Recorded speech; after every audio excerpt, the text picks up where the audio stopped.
settle on a title. Okay? Okay. All right. Did you have a thought on title? Um, I mean, the Chipman Brothers podcast still works for me, You think that's okay? but we had the Chipman Brothers Tangent, Super Chipman Brothers. I mean, any of those things work. Do you think the tangent thing is funny? For some reason, that sounds like a thing, but I don't know. I mean, that I liked that. You know what I mean? Because it's like, you know, um, it anticipates that we're going to not necessarily stay on topic, and Right. that's what I Okay. liked about it. All right. So the Chipman Brothers tangent. I like that. You want to go with that? Let's go with that. Let's go with that. The Chipman Brothers tangent. We can always change it, but Yeah, let's if I'm going to be putting this up on Libsyn, we'll call it the Chipman Brothers tangent. sounds good to me. Okay. Cool. So we All should right. have an intro then. Yeah. All right. Okay. So let's try this out here. All right. Hey everybody! Welcome to the first named version of what we think we're probably going to end up calling the Chipman Brothers tangent. I concur. Last place. Yes, yes, we have the Chipman Brothers tangent is what we're basically calling this because we go off on tangents. Indeed. Yes, we have tangential conversations, and we do like to start in a general place and see where it ends up. This is just two brothers. Two brothers! You gotta watch Rick and Morty so you'll get the two brothers reference, Chris. Indeed. Yeah, I am sorry, Internet. I am not well versed on Rick and Morty as of yet. I have seen one episode of it, and I loved it. No, wait, which one did you see? Oh, Jesus, I don't remember, dude. How long's that show been on? It just started its third season. So it was probably at a Christmas, New Year's-ish type party 3 years ago. Okay, all right, yeah. Okay, so you got some to catch on. Yeah, one of these days we're gonna sit down and because it's only about like 25 episodes at this point. Should we just, like, on this podcast sometime, just record ourselves watching it? I'd be down for that. Reaction videos are a whole other thing. That's a popular thing, but I think that's a different thing. That's like a reaction video. Oh, see. So, okay. No, you and I. Well, we have decided what we're not branding ourselves as, ladies and gentlemen. We will not be an immediate reaction podcast. yeah, well, no, because that's done like as a video thing. You know, where you train the camera on yourself, and then people like watch it in sync with you watching it. Like it's a thing, but it's for video. It doesn't really work so much for audio. Interesting. Well, on my end to start, Bob, we just Yeah. missed it by about 2 minutes, but since we started recording and we can date this video this way, may the 4th be with you, good sir. Yes. May the fourth be with you as well. And also with you. Yeah, I am someone who loves Star Wars, and it's terrific. I kind of feel like this thing where we want to have like a day where we talk all about Star Wars. Now that we're getting one Star Wars movie a year, do we need a day other than the day that movie comes out for this? No, but it's kind of No, I mean, it's kind of stuck into the culture, if you will. No, I mean it's fun. I mean I get it. May the 4th. Ha ha ha ha. Like I get it. It's cute. It's It's adorable. It's a cute, amusing like reference thing, but it's like this is sort of like the weird place that like nerd culture stuff that like has found itself in, where this is now like the dominant culture of stuff. So I feel like it's almost like didn't the president just declare like the 1st of May Loyalty Day or something? Yeah, but we don't pay attention to what he does and says, other than despite it and hate it and be afraid of it. Well, right, but no, I mean, I'm making a reference to the sense I feel like I'm thinking, really? I'm pretty sure that like America has like 7 other holidays that are all loyalty. Yeah, that are like I think if we've already got Flag Day, Memorial Day, Veterans Day, President's Day, well, dude, our the 4th children of July. pledge allegiance to the goddamn flag every day. Do they still is that still a thing in like public schools? I imagine they keep trying to take God out of it, which, depending on what side of the coin you're on, is a good or bad thing. But regardless, Um, it's we still pledge allegiance, as in I will die for this fucking thing, in school every morning. Okay, yeah, I guess. All right. But it just it that but that's kind of my point though, is do you need a whole, like, does Star Wars need a separate holiday of its own beyond when Star Wars is now fucking everywhere? Well, it's kind of like Pi Day, right? I guess it's sort of like, okay, here's the thing, like, what day Jaws takes place over a specific holiday weekend, Fourth right? of July. Right, the 4th of July. If Jaws took place on just a random day, Could we have a Jaws Day? yeah, well, I think so, and I think the Well, reason that that would be more sensible is that we don't live in a culture that is constantly talking about Jaws. I mean, in my house, I constantly talk about Jaws. But you know what I mean. It's like if I turn on TV right now and just watch any random channel that isn't like, the Christian Broadcasting Network for about an hour, I will probably see either a Star Wars commercial, one of the Star Wars movies, or some kind of reference being made to Star Wars somewhere on any random day. Like, it's so pervasive. True. So I kind of feel like the cuteness factor of saying, "Hey, this is a day where we talk about this one movie we all kind of remember," is, I don't know. It's the novelty of May the 4th has sort of worn off on me. Very interesting. Not I mean, not not wouldn't it make sense for them to do like Star Wars Con on May the 4th? something like that. Because Like, wasn't if that a month yeah. ago? Yeah, right. Like, if they tied it into something, like if this was, oh, okay, on May the 4th is when we have the convention, or on May the 4th it's traditional to release one of the Star Wars movies. That makes sense, but it just feels like this sort of thing of like, of people like, hey, because what it is it's the culture reminding itself, like, hey, does everyone get this reference, this crazy wacky out there reference? And I'm thinking, yeah, this reference to this movie that literally everyone has seen and that our entire culture has never stopped talking about since the mid 1980s. Well, Yeah, I have heard of that. well, to go back to our last podcast, I mean, Yeah. wouldn't it's nowhere without the social reach of the internet, Right, yeah. right? May the 4th be with you would have been a far more geeky thing, like right in the pre YouTube Facebook world, Yeah. that would have been a clever like Taco Bell ad campaign, Yes, right? exactly. Like, oh, Yeah. we have the tie-in with Star Wars, so May the 4th be with you. We'll have like a cup with like Anakin Skywalker on it, or Right, something right. like that, Yeah. right? Or the Taco Mhm. Bell dog will have a freaking lightsaber in a commercial. Yes, yes. We'll have Like that. we'll have the burnt to a crisp Vader gordita or something like that. Yeah, right. That's what I'm talking about. That's Well, what I'm dude, talking about. I had a Fight the Dark Side ice cream sundae from Cherry Farm earlier today that came No. with pretzel stick with green white chocolate glaze on it that was supposed to be a lightsaber. But you see, that's cool. Like, I'm not disparaging. I'm just saying it feels almost like extra to have like a separate made up Star Wars holiday when there are already like 5 different Star Wars related days like built into our calendar year. True, true. That's and I mean, right, but that's only been true since about the Force Awakens was announced, right? We didn't know we were Yeah, getting more yeah. Star Wars.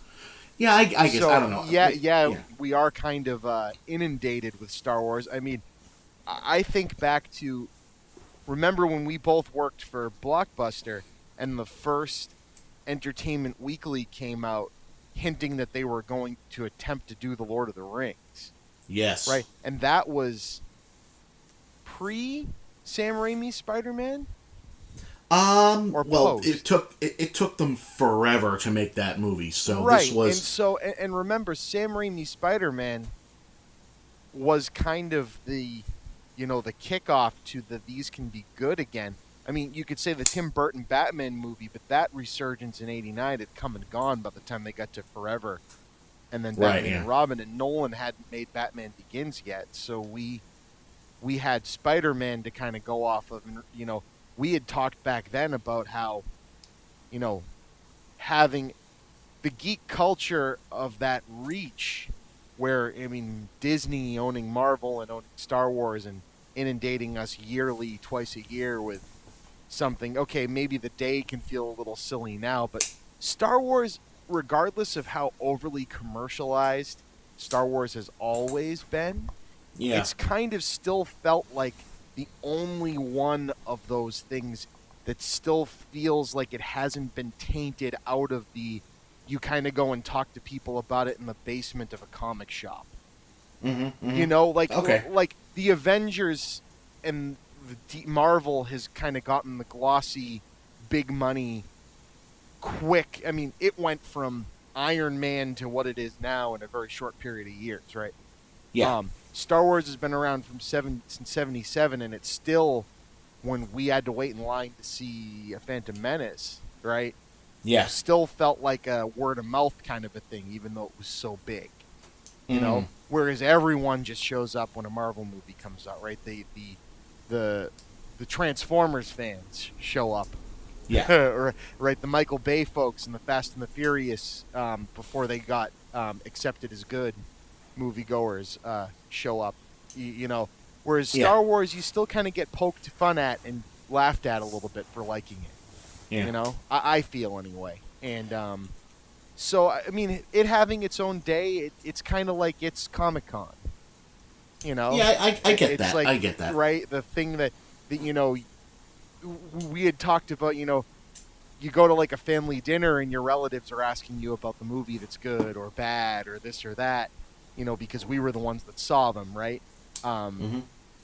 So the May the 4th thing, I could still see that being something like a grandparent might go, "Hey, what is this? Did you guys celebrate some sort of special day for that thing you like?" Right. Whereas, you know, it might be that your uncles and aunts and everybody have seen Captain America. Mm-hmm. Mm-hmm. I don't know, but I agree. It does seem a little. I mean, like Lego releases a Star Wars character every year on this day. Yeah. Okay. See, things like that. Like I get it. It's. I don't know. I don't know. It's a tangent. You know. Hence the name of the podcast. Well, yeah, we didn't even tell them what we were going to talk about yet. We just Yeah. decided Right. to talk about Star Yeah. Wars. Right. Well, so we had a little Star Wars, and this is going to date it tremendously because because like it's already no longer May the 4th, but Yeah, it it's just became the 5th. But I had to work yeah. that in there though. You got to give No. that to me. No, yeah, no, When we I get it, decided we were recording tonight, it was May the 4th. Right. Yeah. Anyway, you said you've been catching Studio up. edit.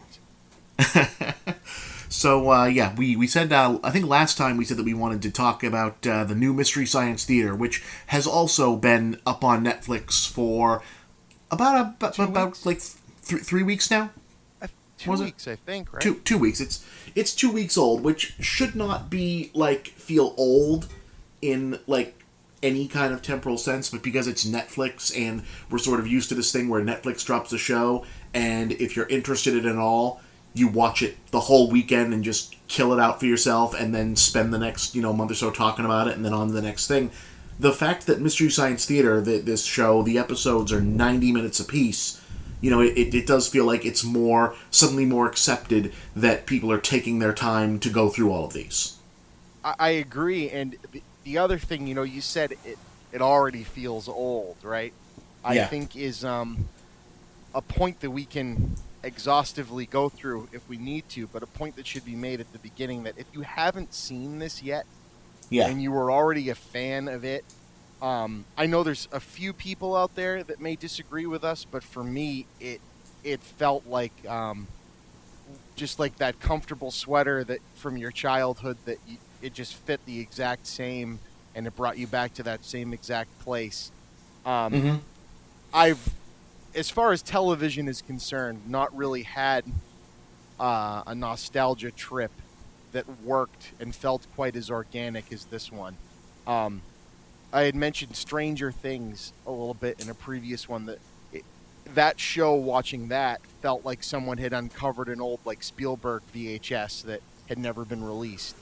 And Yeah. this is the exact same thing. It just feels like they kept making more Mystery Science Theater 3000 and didn't stop. Yeah. Aside from the it does. references to nowadays that are there that work quite well, it just feels like the same show. Yeah, right down to the look, feel, production value, jokes. Um, I love it. I'm about halfway through. yeah, it does have. I am about to watch the last episode of the season. I'll probably go finish off that tonight. The At the Earth's Core. Um, what's interesting is I agree. First starting off, we both of us were huge Mystery Science Theater fans from way back in the day. Like pretty much all, like you and I had both been watching that pretty much since it started, at least on Comedy Central. Right, and that was probably what 92. Around that 90 to 91 for the Comedy Central seasons. Yeah, And that means that I was 8 and you were yeah. 11, Mm-hmm, just mm-hmm. to give people the idea. And Comedy Central, especially at least in our part of the world, played it at midnight, if not 2 in the Yes. morning. Yeah, yeah. They would rerun it then. And the funky thing about our local station was that Comedy Central and VH1 shared the same station. That was channel That's right. 42, Time Warner Cable. Yeah. And so it was at free random which one you'd get. They had it in like 6-hour blocks. So it would be VH1 in the morning, and then Comedy Central in the afternoon, and VH1 at night. And then it would go back to Comedy Central. So there were times we'd stay up to watch it where the changeover would be after the episode had started, and it would be really friggin' annoying. Yeah, that would be obnoxious. And I remember that vividly. And I agree with you that the new Mystery Science Theater, starting it up, it feels deliberately not just a throwback to the show as it's always been, but deliberately back to the very beginning in the Joel era. It has a similar kind of laid back, going with the flow sensibility to it. Right down to the feel of Yeah. the invention exchanges. Right, the invention exchange is back, that sort of thing. What is interesting is that as you watch, especially, have you been watching them in order? Yes.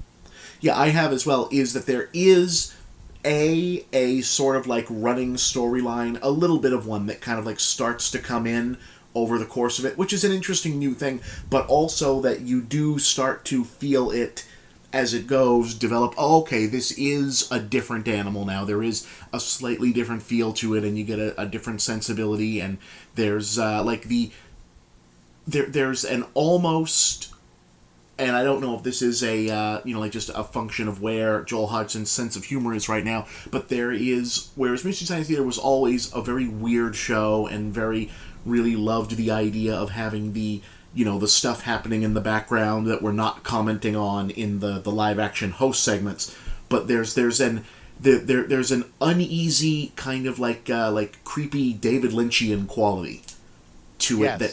that starts to come in. I don't know how far in you are, but as we start to get more sides of what is like the interior lives of these characters, you start to get a little bit more. There's like a bit of stuff that in the I won't spoil obviously, but in the second to last episode of the new season, basically there's like a random gag that pops up in the background that they make a point of going, you didn't see that, that's not something that happened, that I kind of went, okay, wow, that's actually a little spooky, what the hell is going on here? Right, So and I know exactly what you're talking about, and oh, you did? that's going to be a great thing for people that haven't gotten there yet. Yeah, yeah. So it's quite a thing, and I'm curious to see where it all goes. I hope they get another season. Oh, I think they will. I really, I mean, I don't like net. Well, the thing of it is Netflix just renews everything pretty much. It's true. So I'm sure that that they will get another run of this. My hope is that they want to do another run of it. I mean, I would imagine they'd have to. There's the show. The original show was built Excuse me. on love, right? You could tell Yeah. they, especially the first 2-3 years before it was on Comedy Central. They were making it for is it Michigan or Wisconsin? Minnesota. Minnesota audience, like cable access audience, right? So is anyone even going to be watching? Type of a thing. And the way we consumed it was even in that felt like it's like they're making this for me. Mm, mm. is the way that show felt when we were watching it. It didn't feel like some big overreaching other thing that really even had a plan, right? It's just, Yeah, yeah, we're trying stuff out and we're having a lot of fun. I mean, from reading and hearing the people working on it talk about it and the production schedule even for this new one, right? I mean, you're a yeah. single actor working with a couple of hand puppets. That's, you know, not easy. Just ask the Henson Company, right? That's not easy to do even on a big budget. And when you go shoestring, you just kind of have to go with the flow. Mm, Um, an interesting point. One of the things that I really loved about the movie choices on hmm. this new one, and it brought me to a cool point that I think this podcast would definitely do well to talk about. Yes. Is when we watched that original show, it was rare, unless you get into like a Gamera or a Godzilla or something Hmm, of hmm. that nature, that they'd end up with a movie that an 8 and 11-year-old kid in New England or even in any part of the country at that moment in time probably would have seen, right? Unless your Yes. parent happened to have VHS copies of old, you know, B-side drive-in movies, right? Right. Yeah. This is the kind of stuff they were grabbing, and that's what made the original show great, right? It's not like they were grabbing like oh, let's poke fun at this terrible new movie and oh, how silly it was that they spent so much money and the thing was junk, right? These movies Yeah. weren't really movies that anyone was laboring to make wonderful, right? They were normally shovelware, get them up on a screen, be a rip off of Godzilla, be a rip off of some alien invasion movie, you know. Hmm. And that's what makes it more fun is it kind of gives those movies a chance to be art almost Yeah. by being turned into this other thing that can riff on them and have a good time. So this time around, two movies on this list, um, The Land That Time Forgot and Wizards of the Lost Kingdom, which I was not aware there was a sequel to until this. There Um, technically isn't. yeah, right. Um, you and I had unironically seen both of those, Yeah. not as Mystery Science Theater movies before this ever existed. And, you know, I don't know if people much younger than you or I even would know how you'd access something like that nowadays, right? Because Netflix, yeah, has a lot of cool, funky old movies, and if you dig down into the doldrums of it, you can find some fun shit. But Yeah. when you'd walk around, and I'm not talking even Blockbuster, because Blockbuster um, was pretty saturated with junk by that point too. Right. Yeah. You'd find some obscure stuff, but you go to your local mom and pop or even a Asian like influenced video store, which we had a lot of around here, but even just your Right. local mom and pop, we had a video store called Atlas Video, Yes. and we'd go in there on a Friday night. We'd even walk because it was close to our house. And mom and Exactly. dad would let us wander around and pick stuff up. And, you'd end up with that's the first time we saw Monster Squad, for instance. Yeah. Was the box art looked awesome. And, we decided to rent it and watch it. And, Right. Fairy Tale Theater. They had a whole wall, Shelley Duvall's Fairy Tale Theater, for Christ's sakes. I consumed all of those at, 6, 7, 8 years old. Oh yeah. And, when dad would have us at home on a Wednesday night when mom had to go work bingo for the church so we could Yeah. still go to school, he'd rent, like Jaws or Cheech and Chong's Up in Smoke and fast forward through all the dirty parts. Yeah. Right? And Yeah. that's where we encountered the land that time forgot and the terrible people that time forgot that came after it. And Oh God. Yeah. Wizards of the Lost Kingdom, because the cover box art made it look like Labyrinth, Yes. or the Dark Crystal or the Never-Ending Story, right? Yeah. And I mean, that was a formative part of our childhood. We didn't recognize these movies as garbage at the time. Yeah. We recognized these movies as something cool. I mean, we wanted to see anything with a dinosaur in it. So the Land Right, That yeah. Time Forgot was this really weird hodgepodge of, a war movie with dinosaurs and some time machine type stuff worked into it and Yeah. all this other stuff. And I mean, this show tapped right into that, whereas the original show may have been the drive-in movies that our parents would have seen. Yeah. This is now the video store, rejects that we would have found. And I don't know if, in the YouTube, Netflix, Facebook culture of consumption, if anyone's really going to have that same thing today. Like, will You there know, be a Mystery Science Theater that can exist 20 years from now? I think there can. I mean, right. I mean, if it's two different questions because, like, I would say yes, there probably could and may well be, just because there's already been a Mystery Science Theater, so there's a template. But in terms of like something, arising independent of that, I don't know because you're right. It is the the whole concept of discovering and like taking a chance on, random entertainment. It's not so much that it doesn't exist anymore, but that it doesn't exist in. It's not in the same context. Like wandering around the video store and looking and having to say, okay, this looks good, but do I really want to take it all the way home and whatnot? You had to like commit to it. You were like making a decision. Whereas now, I can only assume that the art of discovering old weird movies is, if you just click around on YouTube, you're going to find all kinds of bizarre public domain shit.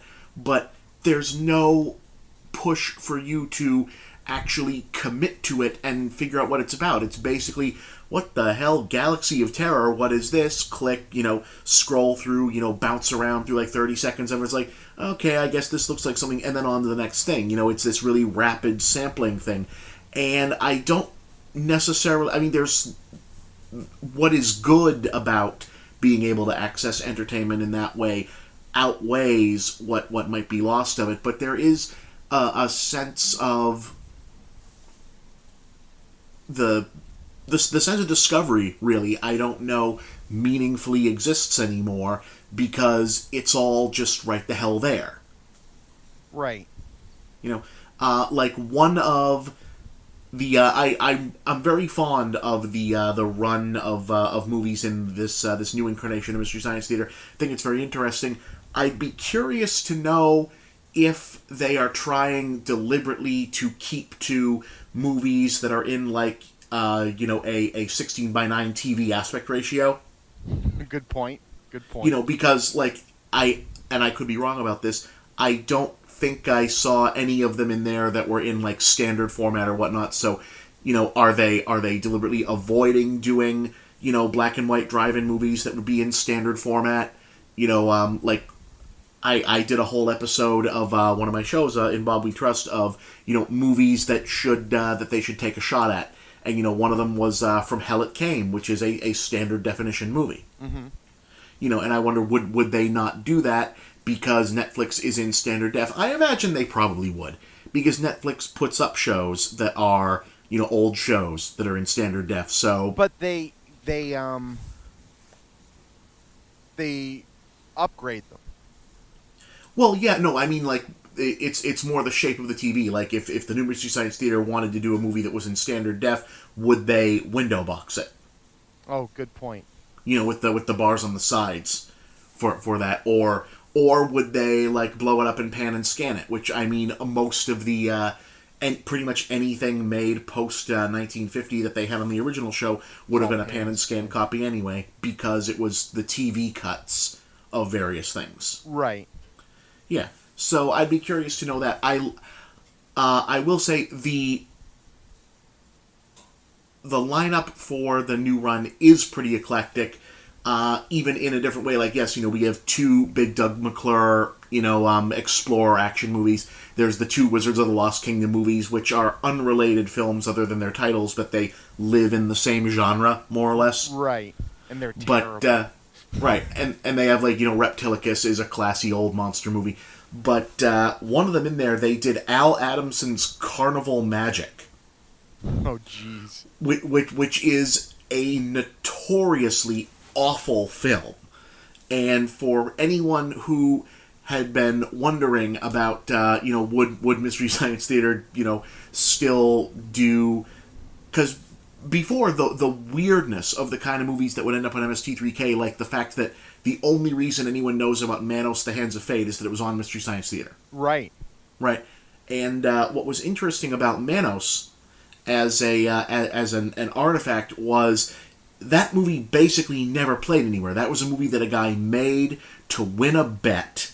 He was like a local businessman in Texas, and he made that movie to win a bet that he couldn't make a whole movie on his own. And it like played at a drive-in once, and then went into just a vault and was just forgotten. Just who cares? Who gives a fuck? And then Mystery Science Theater finds it and turns it into this huge cult item. Huge. Huge. And I mean, the jokes in reference to that continue on through this season. Oh, yeah. And Carnival Magic, for people who don't know this, Carnival Magic was an Al Adamson movie. He was like a B-movie king for, a period of the 60s and 70s. And just made a lot of really bad shit.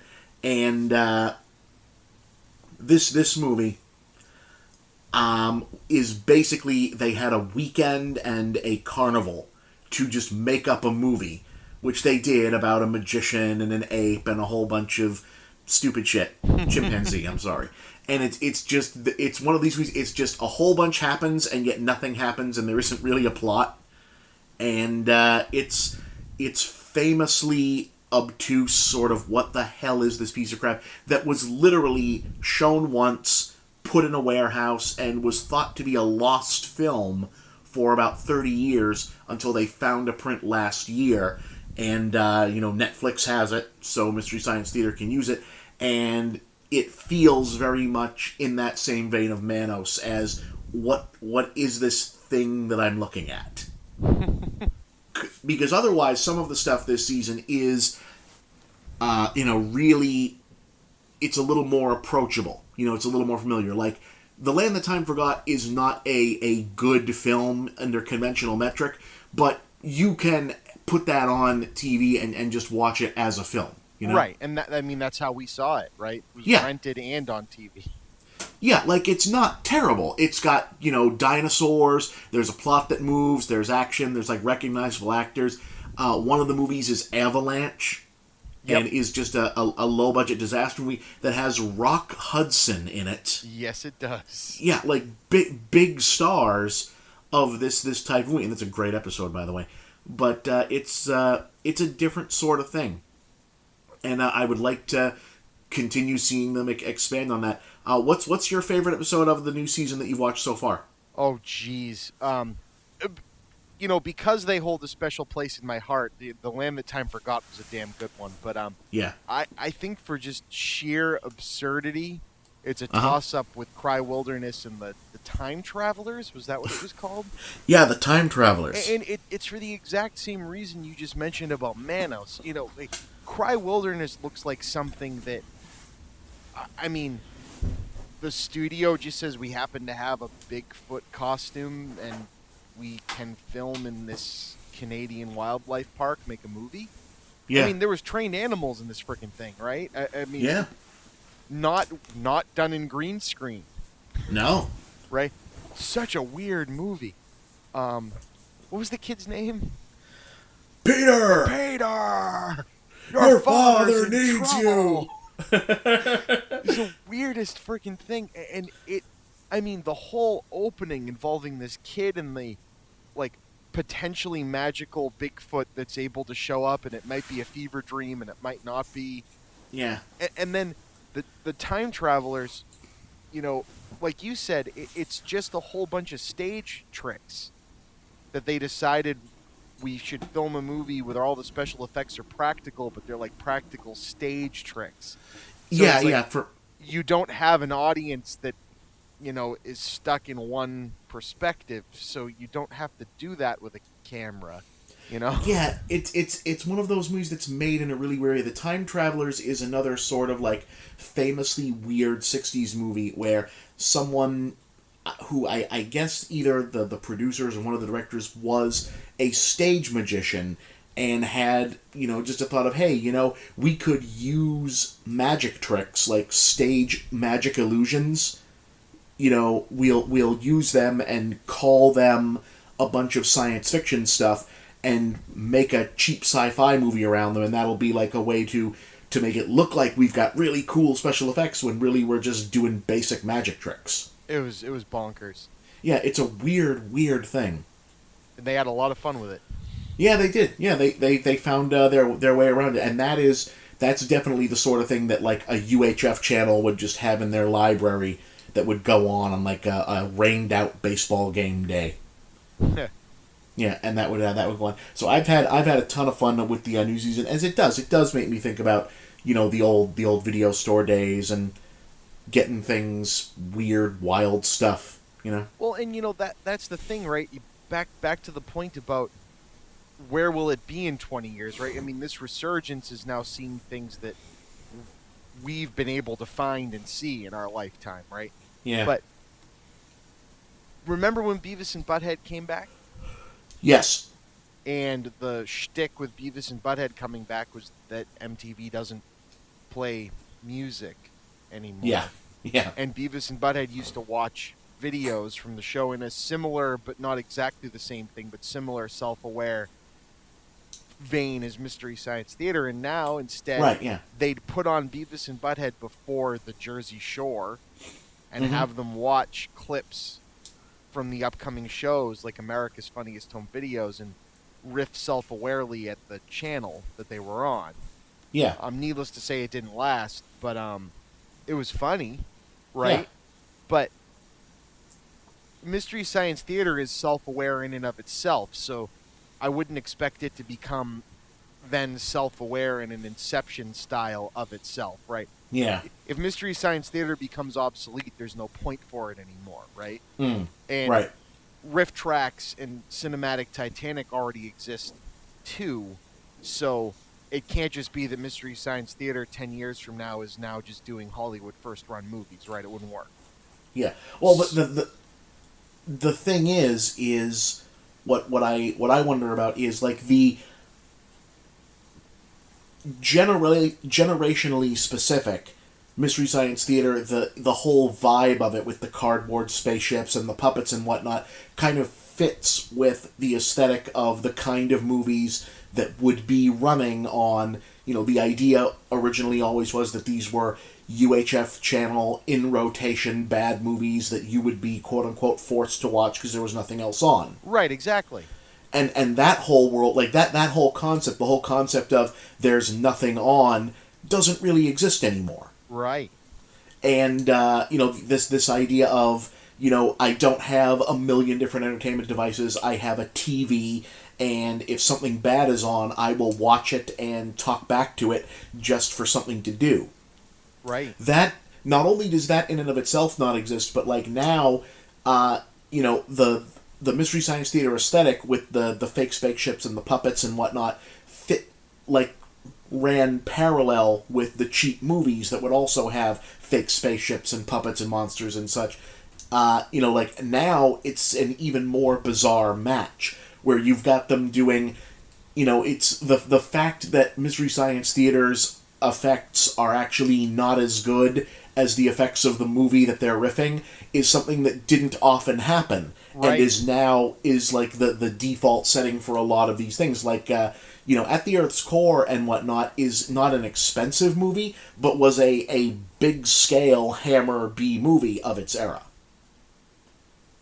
Right. And, now I wonder, right now, The People That Time Forgot is an early 70s movie. Yes. Which makes it 70, 80, 90, makes it about a 40-year-old movie, right? Right. Okay, so, if there's a Mystery Science Theater 20 years from now, looking like an oldie to them would be like, Starship Johnny Troopers. Mnemonic? Yeah, right, Johnny Mnemonic, things like that. Like, that would be a Mystery the Science Ghost in Theater the movie. Machine, the Lawnmower Yes, Man. Right. Like, at some point, stuff that is... anything from Full Moon. Right, yeah, well, some stuff from Full Moon could probably go in now because a lot of that's so old school, though Full Moon kind of, owns all their own streaming rights. Well, wouldn't it be great for an entire season of Mystery Science Theater to be like canon, Yeah. right? Just start doing like eras, right? Mm. Like the TriStar era. Yeah. I would love to see them do one of the Godfrey Ho ninja movies. Oh, that'd be awesome. Because like and you know which ones I mean. The ones that they usually had like Richard Harrison in them, Yep. and they were clearly made by like cutting up 7 or 8 different movies from throughout Asia together to form a ninja movie. Like Kung Pao, but trying to Yeah, be right. serious. Yeah, and there are millions of these like Ninja Terminator, Ninja against Shaolin. Yep. Yeah, I would do one of those. Even the quote unquote serious ones like Enter the Ninja. Right, and these were things that we rented as well. Yeah, they were.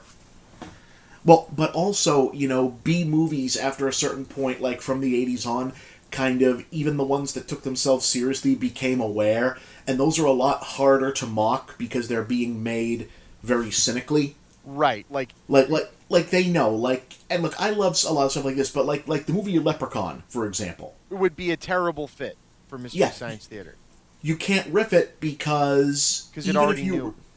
yeah, because it already it's riffing on itself.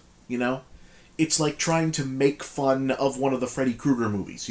Freddy is in there, talking shit about his own premise already, Exactly. and that's that kind of thing is the default setting for B movies now. Whereas the stuff that Mystery Science Theater is doing, like Manos, is a bad movie. What makes it transcendent is that it's trying so hard to be good. Yes, and it just You know misses the at every step. Right. And I mean, Mystery Science Theater, they have said that they have, not done certain movies, and a lot of the ones they say they don't generally do comedies, Right. and they don't generally do stuff that's genuine exploitation films because, those are movies that aren't trying to be good. Like if you took one of those like movies that like a woman like a girls in prison movie like Caged Heat or whatnot or something that only exists to fill in space between sex scenes Yes. would not work on Mystery Science Theater because no one's trying. How can you make fun of the movie when the movie is sitting there going, yeah, no shit, we're not trying. We're just here to see Leanna Quigley's boobs. Right. So it's a different kind of vibe. So I do think that eventually it's probably an obsolete thing, at least in terms of affecting genuine nostalgia. I think if it becomes it becomes and stays a brand of its own, like Mystery Science Theater is a show where puppets make fun of bad things made between 1955 and like the early 80s, then that's a different thing. But I don't see future versions of Tom and Crow being called into action to goof on like I Know What You Did Last Summer. Right. What about something in the vein of Geely? That actually works. I think something like that Is would. that the example of the Manos or the this was genuinely trying to be something and just misstep big time? That's the thing. I think you don't really see genre movies that genuinely misstep now because like weird, goofy B genre movies are generally now in on their own joke. Right, but like for instance, even though it's critically panned and probably not worth it, could you see like North? It's a comedy, so no. So they wouldn't do it. Yeah, okay. I can't imagine they would because the thing is also like North is trying to be weird. So True. like True. the surprising thing about North is how dull it is. Right. It's sort of like I don't know, the culture and presentation of stuff changed dramatically, heading into like the 90s, and also a lot of modern bad movies are just too dark and unpleasant usually. Well, right, to, like to, for to instance, make good Mystery Science Theater things. for instance, a terrible fit, even though it feels like it would be perfect for them, but because Scientology in and of itself is just such a big joke, would be Yeah. Battlefield Earth, right? Because Hmm. man, did that movie think it was something, Yeah.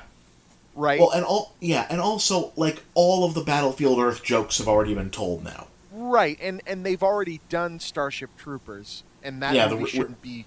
That movie was good anyway, and shut up Yeah. anyone that doesn't think it is. But Yeah.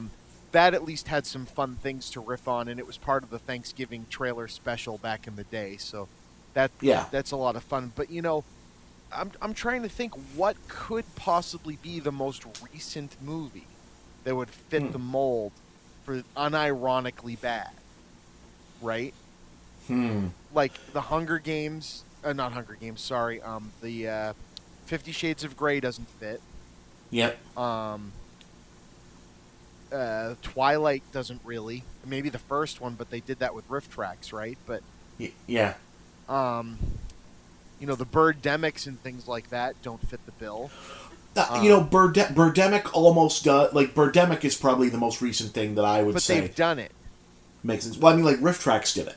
Yeah, and that's why I'm saying something that maybe didn't get tapped in by that. Like Okay. Okay. um, something that genuinely like seemed like it was going to be good ended up bad, or you know because you know a lot of these were in theaters. I mean, granted, it was drive-in theaters back in the day, right? But Yeah. like I don't know. Geely, it fits the bill, I think, and that hasn't Yeah. A been little done bit. by them. And even Geely is like 15 years old, right? It's true, yeah. Yeah. It's the thing of it is that the world is so interconnected now, and everyone like knows everything about everyone else, Right. that it's really hard to find anything that is a genuine what the hell is this item. Like I mean, I can go on YouTube right now and watch the trailer, not the like the complete movie, the advertising that this is a thing that's happening trailer for a movie, an unlicensed version of Mortal Kombat that is being shot as a movie in Nigeria. Doesn't that look the balls? It does. I would It watch looks that great. all day long. And like that is like out there, and like those movies, like there's the Nigerian movies, that is a whole sub industry that has its whole own culture and its own posters and stuff. Like a lot of those, like at first glance, you look at them and go, yeah, this is something that we could riff, but like you look at it and you realize that that would almost be like Mystery Science Theater riffing on another episode of Mystery Science Theater, Right, because exactly. it's coming from that same kind of handmade, we love this stuff, kind of thing. And you also don't want to shit on something like that. There's actually a couple of older episodes of like MST3K that are out there that have had interviews with the crew and the writers and such, where a few times they've talked about, if we had to do this one over again, we wouldn't do this movie because we don't know the circumstances behind it. Right. One of them Huh. is, remember the Rondo Hatton movies, Yes. the Creeper, where the guy had Rondo Hatton was an actor who had I think he had a form of acromegaly, the Andre the Giant disease. Uh-huh.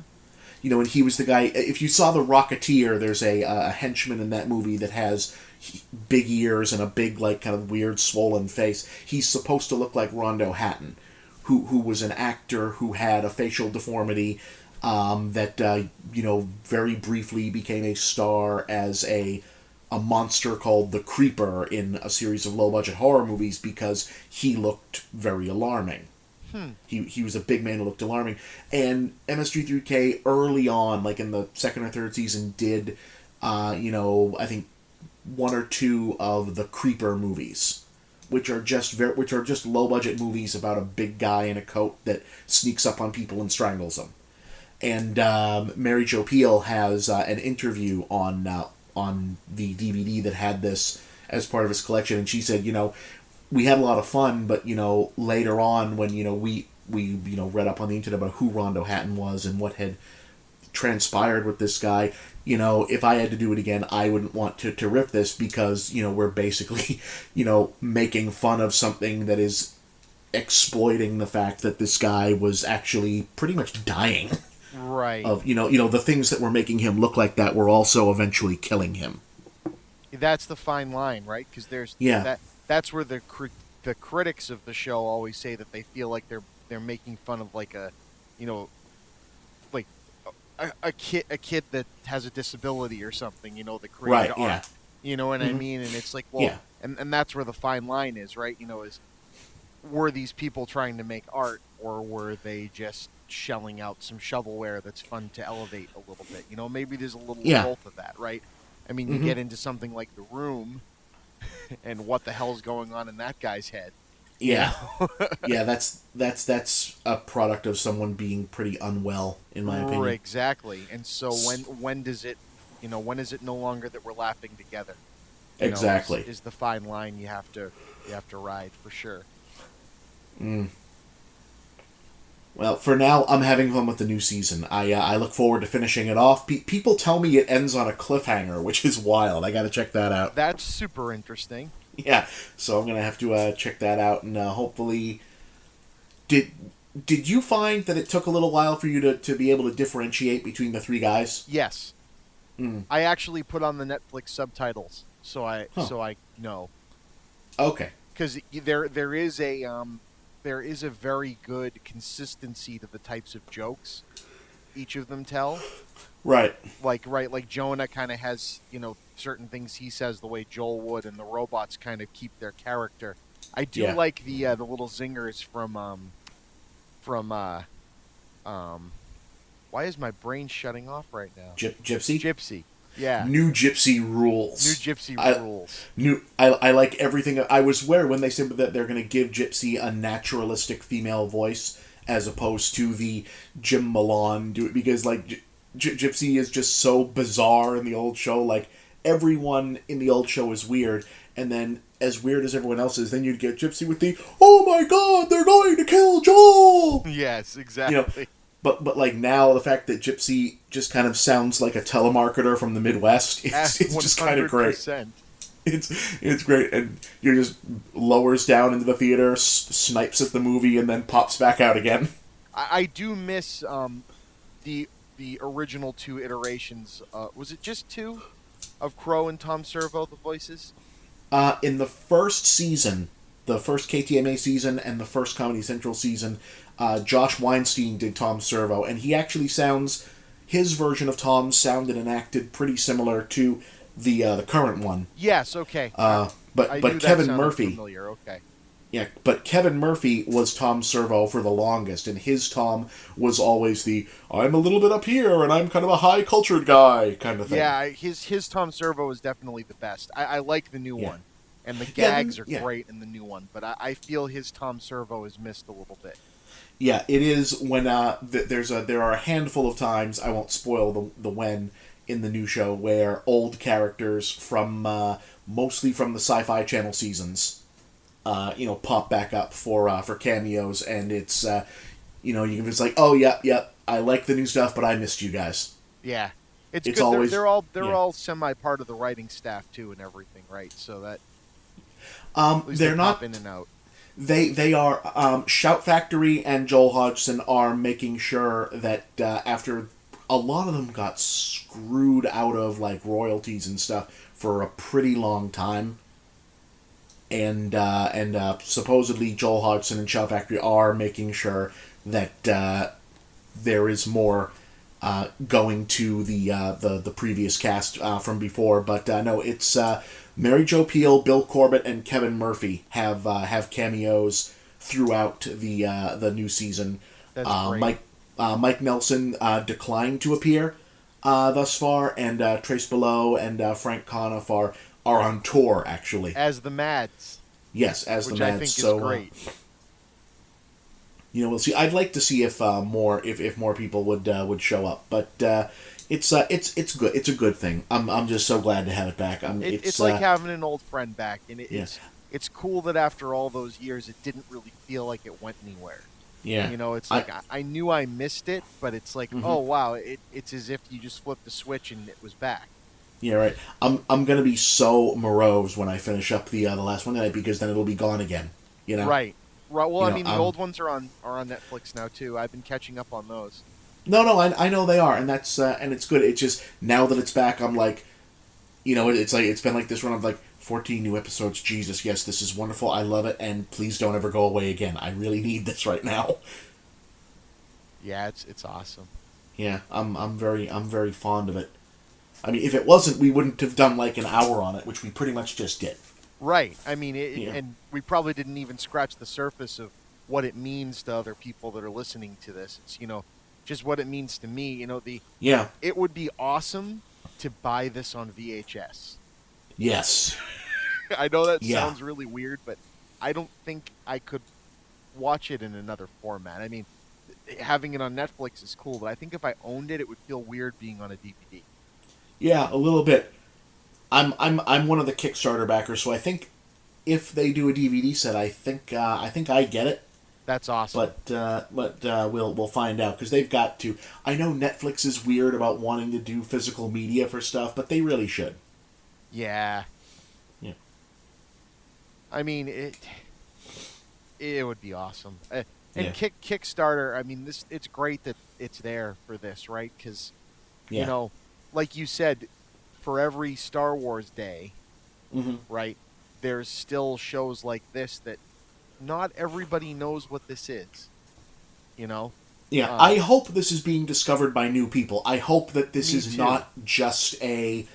I hope like I love it as a nostalgia property, but I hope that there are like the especially a younger audience. I hope that there Well, are like young people clicking through their Netflix on their way to whatever it is that like a 10-year-old watches on Netflix and sees this and goes, "Oh, hey, puppets," and then like, gets hooked on this the way I did. well, and that was always the point, right? I mean, you even watch the interviews with Joel. He always wanted this to be a family-friendly show, Right, yeah. and so the humor is funny and immature, but it's never R-rated.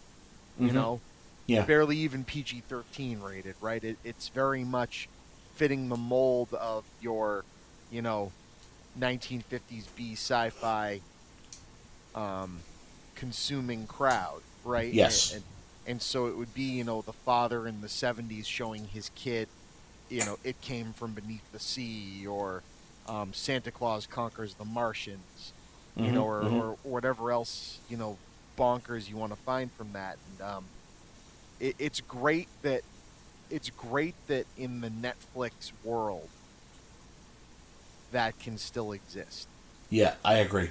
I and that agree. people are still watching it and enjoy it. And I mean, it's the most successful Kickstarter back thing ever, Pretty much, yeah. right? I mean, they got their whole 14 episode season, right? That's kind of amazing. Yeah, they got everything they wanted from it. That's great. Yeah. And I hope that they take that as reason to do more. Like I hope that Netflix looks at this and says, okay, we really didn't have to cover the cost of any of this because it all got kickstarted. I hope that they look at it and had enough success with it that they can say, okay, for the next one, we're gonna pay for it. Right. And And and considering everything that happened in the guy's personal life, it's awesome to see Patton Oswalt smile. yeah, He yeah, looks it like is. he's having a goddamn blast. And I don't did his wife pass while they were making this, or just I before? Because if anything, this must have been an odd sort of strange work therapy, like, right, for that, it was it was very much in the same time frame. Yeah, because he just looks like he's enjoying the shit out of himself. yeah, yeah. TV's It's son of TV's Frank. yeah. Nobody calls him that. Yeah, no, was it Max? Yeah. Yeah, Max. He's good. Felicia Day is really good. She's fantastic. Yeah, She and as soon as the opening song kicks in and her bit starts up, it's Yeah. like, yeah, no, she's perfect. The Yeah, casting this here is is perfect. this is a new thing, but she works. She Well, and fits the she still does Buelow's and Mary Jo Peel's shtick. Like, she feels like she's related to them because she's supposed Yeah. to be. And so it's great. It's just she has a kind of different means for Yeah. what she's trying to do. I like Right. that the moon base, has character and they explain things. I love that the band is there and they're the Yeah. skeleton crew. The business with the liquid movies Is is odd and funny. is well, it's bizarre because like it's so intricately woven in. Like the guys have like the skeleton crew has the liquid tanks on their backs, and Arby, the guy that like sends them the movie, is for some of them when they have to explain what's been cut from time, he's like, there was a leak and some of the movie spilled out. Hold on. I love it. Yeah, it's cool, but it's like I wonder where along they got it because they as you can see the show go through, they use the bubble stuff Yep. to like fit together what would otherwise be an awkward edit. And Yes. I'm wondering where did that come in? Did they come up with that first? Was that a happy accident?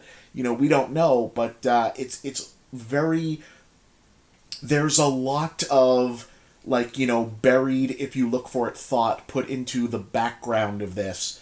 That is something that was very much part of the Joel era that kind of went missing afterwards, and I like having it back. All of the fact that the world building around it makes a really bizarre, vaguely threatening sense. And it's Joel's exact odd, not explained, like he came up with this joke and he's not going to make sure you're coming along with for the ride with it. He's just going to Right? hope it Yeah. sticks.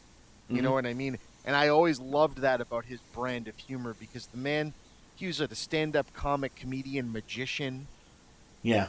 right? Who also made this weird television show, and he's all Mm. over this. You can Yeah. tell this is his baby. He's all Mm-hmm. over this. Oh yeah.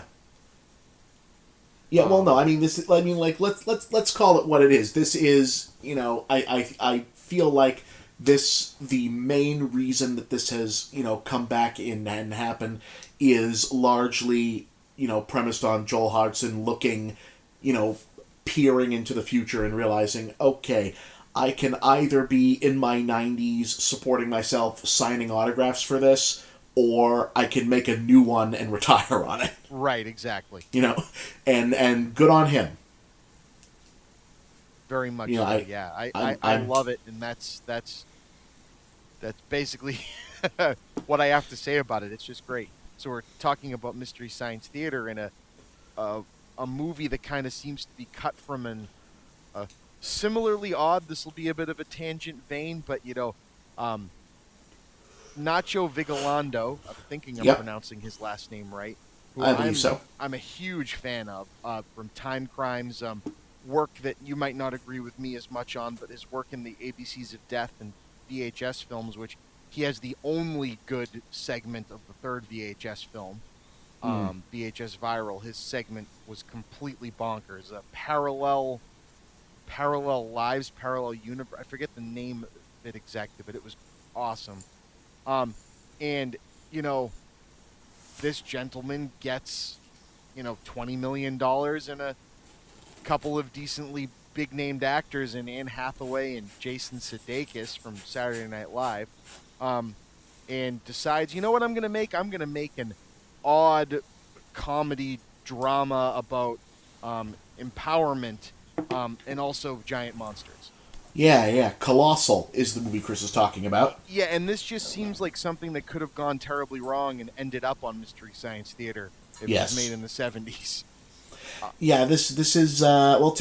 Explain the premise of the movie to people. So the premise of the movie is Anne Hathaway, remember Academy Award winning actress Yes. Anne Yes. Hathaway, is a drunk New York internet blogger slash party goer who is kicked out by her seemingly overbearing but also very distant boyfriend, Mm-hmm. um, and goes back to move to her hometown, rents her parents, which are renting their house out, lives in her parents' rented house, and meets back up with an old friend from elementary school that runs a bar and continues to drink. And Mm. this friend, you know, um, in the trailers, they give you, okay, there's something not necessarily happy going on between these people, but I won't delve too much into it. But Yeah. needless to say, on Drunken Benders, Anne Hathaway comes to realize that she is somehow linked to a giant monster that appears in Seoul, South Korea, Mm-hmm. and it destroying the city is her drunken benders. Yes. Brilliant premise, in my opinion, and Yeah. they go farther and deeper with that premise than I thought was possible, and it's weird and it's amazing and it's heartbreaking. If Jason Sudeikis was to walk into this room right now, I would punch him in the face for how good he was in this movie. I want to Yeah. He. physically hurt him. Yeah. He is a scary motherfucker He in this. and this is what's crazy, right? You get too many movies, too many really big budget movies that have a problem with genre mixing, right? You Yeah. can't have a comedy that's scary. You Mm-hmm. can't have a drama that's funny. You can't have an action movie that has a heart and a soul and has time to do character building. The audiences don't want that. This Yeah. movie is hilarious. It's fun to watch.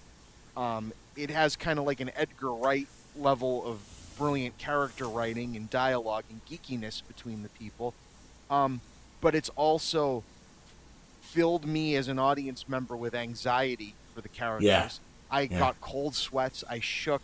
I was terrified. And it got to the point with Jason Sudeikis' character where he could just be standing in a room. And Yeah. it was like when Heath Ledger's Joker was around and you just didn't Mm. know what he was going to do next.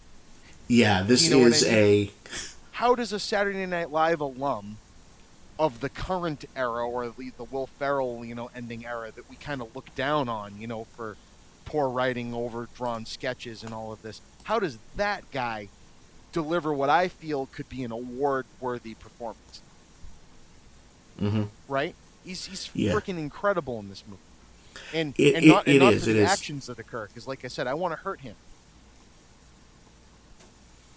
Yeah. It's. Again, we don't want to spoil too much of the premise of the movie, but it's the thing of it is the premise of it. You can imagine a version of this that's like Bruce Almighty. Exactly. That's a which is not like a bad film, but that just kind of takes this as, hey, someone turns is remotely controlling a Godzilla, when they're drunk, isn't that amusing? And instead this movie sort of zeroes in on the self-destructive aspect of this, and what these characters are to one another, and goes in, okay, like, this is the most unreal premise possible, but it Right. decides to be super super real, like, of the, we're gonna make the subtext text and just say, what, this is what this really is. Like, we're not gonna sugarcoat or joke around about, what we're depicting here is that this. I mean, there's no other way to say it. This is a movie about an abusive relationship. Right. And Right. This. in more ways than one, but yes. Yeah. This is a movie about not just self-destructive behavior, but mutually self-destructive people, being taken advantage of by, controlling, stalkerish type people. And And it. it doesn't shy away from the themes of we don't have to tell you Yeah. why this person is this way. Right? Yeah. The movie Yeah. can just show you, Mm-hmm. right? It also, it even delves into the themes of, you know, people say, "Oh, it's just a kid being a kid." Yeah, I mean, right. a lot of times. But what does that happen? What happens if that's untreated? Yeah. Right? If there's nobody there to stop this person or to redirect them or to give them something to live for. I mean, remember, her character is from a town where people don't go anywhere, right? This is a theme Yeah, that's right. tried and true in movies forever. I mean, it's Yeah. tried and true now in our country, right? Yeah, right. Whole, Yeah. let's bring back coal to areas. It's like, no, get the fuck out of there and get a job somewhere else where you can sustain yourself. Yeah, right. And what happens to, you know, these people were obviously friends when they were a kid.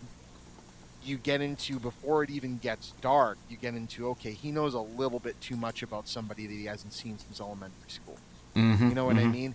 Yeah. And it gets to, okay, has this person just does he have so little, right? That he just spends his entire days like as like a sleeper waiting for somebody from his childhood to show back up just so he can one up them. Right? And it Yeah. seems playful at first. Like you said, this is like something that would happen that would be a B plot in every other Yeah. movie of, oh, I'm jealous. You know what I mean? Or something like that. And this movie takes it to a really, really, really deep place that harkens all the way back to, the without blowing it, the main real cause and impetus for why any of this is going on. Well, it doesn't necessarily matter, and it's not going to go and over explain it the way a bad movie might try to. It Yeah. all comes down to, you know, the person's just a dick. You know what I mean? Hmm. And Yeah. you have a dick move as a child that really has this resonating ripple effect throughout their entire life Hmm. and the entire life of other people. And it's just incredible. And in particular, there's some great work by other people, right? Like Tim Blake Nelson is fantastic in this. Yeah. Right, as the friend in the bar that you start airing their dirty laundry later. He has an incredible moment where he's called out.